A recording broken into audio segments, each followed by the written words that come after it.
আমার হয়তোবা জীবনে শিক্ষার অভাব ছিল, এই কারণে দিন দিন আমি নতুন নতুন শিক্ষা পাচ্ছি। আমি যখনই মানুষের কষ্ট দেখে, দুঃখ দেখে পাশে দাঁড়াতে চেয়েছি, পাশে থেকেছি, ঠিক তখনই আমি আঘাত পেয়েছি, কষ্ট পেয়েছি। আজকেও আমি সেই একটা ঘটনার শিকার হলাম, এই কারণে শেয়ার করতে আসছি। থো মার্কেট নামে একটা বিজনেস পেয়ে যাচ্ছে, পর্দার প্রমোশন করাই হয়তো বা একে ওকে দিয়ে। তো আমার কাছেও আসছিল অনেক দিন আগে, হয়তো 6-7 মাস আগে মেসেজ দিয়েছিল যে আপু আপনাকে তো প্রমোশন করাতে চাই, পর্দার প্রমোশন আর কি। তখন আমি আমার পেমেন্টের উল্লেখ করেছিলাম যে এত টাকা লাগবে। তো উনি হয়তো বা পারেন না, এই জন্য বারবার রিকোয়েস্ট করতেছিল যে আপু একটু কমান, আপু একটু কমান। বাট আমি পরে আর মেসেজ রিপ্লাই দিতে পারিনি, কারণ ব্যস্ত হয়ে গিয়েছিলাম বা অনেক কিছু। যাই হোক, গতকালকে মেসেজ দিয়েছে যে আপু আপনার কি পেমেন্টের ডিমান্ড কমছে। হোয়াট ইজ দিস, মানে এটা কি ধরনের কথা? তারপরেও আমি বললাম যে আপু এটা কি ধরনের কথা বলতেছেন আপনি, যে ডিমান্ড কমছে মানে? আমি 6-7 মাস আগেও যে পেমেন্ট বলেছে হয়তো বা স্বাভাবিক, এখন বেশি বলবো। তারপরেও কিন্তু সে ওই আগের টপিকটা নিয়ে পড়ে আছে যে আপনি আগে হচ্ছে 15,000 বলেছিলেন, এখন আপনি আপু প্লিজ 10,000-এ করান, মানে 10,000-এ রাজি হন। পরে অনেক রিকোয়েস্ট, আমি মেসেজগুলো দেখাই দিবনি, মানে এত রিকোয়েস্ট করছে। আগের মেসেজেও তাই যে আপু কমান, আপু কমান, প্লিজ প্লিজ প্লিজ।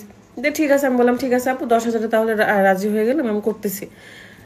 রাজি হলাম। তারপরে আপু বলতেছে যে কয়টা পর্দা পাঠাবে। তো আমাকে যখন জিজ্ঞাসা করছে, স্বাভাবিক আমি আমি ভাবতেছি যে আমি যেসব রুমে ভিডিও করলে ভালো লাগবে সেই রুমগুলোর পর্দার কথা বলবো। আমি অফিস রুমের কথা বলেছি অ্যান্ড আমার ড্রয়িং রুম, তো সব মিলে আমি 12 পিসের কথা বলেছি। হ্যাঁ, তো 12 পিস পর্দা, এগুলো পর্দা না কিন্তু, ওই যে থাকে না ওই যে ডাবল পিসের। যাই হোক, মানে আমার একটা খুব ভালো লাগে না, তারপরেও যেহেতু প্রমোশনের কাজ করতে হয় তখন করতে হবে। তো সে লিখেছে যে how can it possible, 12 piece পর্দায় 10,000 টাকা নেবেন আপনি।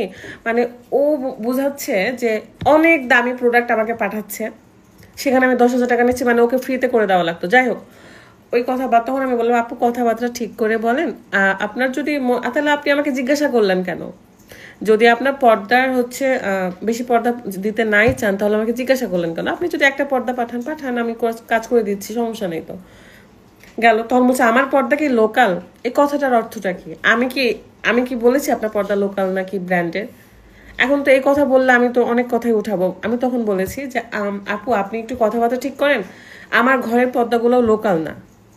কেন লোকাল হয়েছে তাই কিছু? লোকাল পর্দা মানুষ লাগায় না? আমার তো অন্যান্য যেগুলো হচ্ছে গেস্ট রুম বা এটা সেটা, সেগুলোতে লোকাল পর্দায় লাগানো আছে।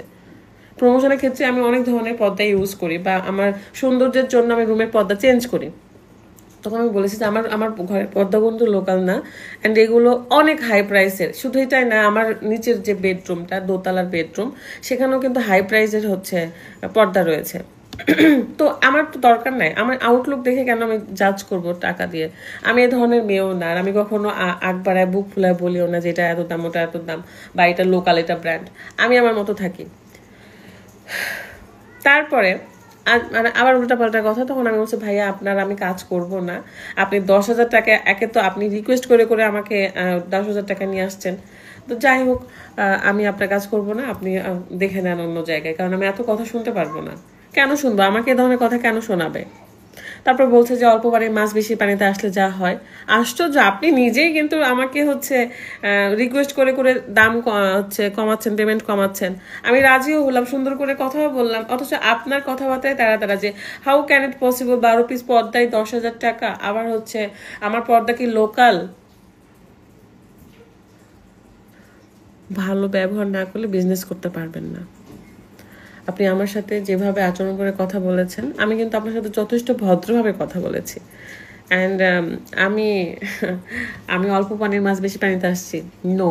আমি আমি কিন্তু সবসময় হচ্ছে বলেছি যে আমার জন্ম কিভাবে হয়েছে, বা আমি আমার অতীতটা কেমন, বাট আমি নিজে আমার পরিশ্রমে আমার আমার ভাগ্য হচ্ছে চেঞ্জ করেছি। আলহামদুলিল্লাহ, আল্লাহর সহায় ছিল, আল্লাহর সাহায্যে আমি আমার ভাগ্য নিজেই চেঞ্জ করেছি। এখানে কারোর হাত ধরে উঠে আসে নাই, কারোর মাধ্যমে কিছু করি নাই। সো অল্প পানির মাছ বেশি পানিতে আসাটা আপনার আচরণে বোঝায়। আমি কখনো মানুষকে আঘাত দিয়ে কথা বলি না, বলবোও না, কিন্তু আপনার আচরণ আপনাকে ব্যাক করে দিলাম। ভালো ব্যবহার ভালোভাবে না চললে জীবনে উন্নতি করা যায় না। আমি যদি সেরকম মেয়ে হতাম তাহলে এই পর্যায়ে আসতে পারতাম না, বা মানুষ আমাকে এত ভালোবাসতো না। আমাকে একই কোম্পানি যত যত অ্যামাউন্ট দেয়, সে কিন্তু বারবার করায় আমাকে কাজ, সে আমাকে এটা বারবার কাজ করায়। তার মানে কি আমি কি অন্যদের বিজনেস দাঁড় করানোর মতন যোগ্যতা রাখি নাই? মানুষকে আমাকে বিশ্বাস করে না, তাহলে কেন সে বারবার এত টাকা দিয়ে কাজ করে? শুধু একটা কোম্পানি না, অনেক কোম্পানি আছে যারা বারবার কাজ করে। আমি চেষ্টা করি সবসময় সর্বোচ্চ দিয়ে কাজ করার। ঠিক আছে?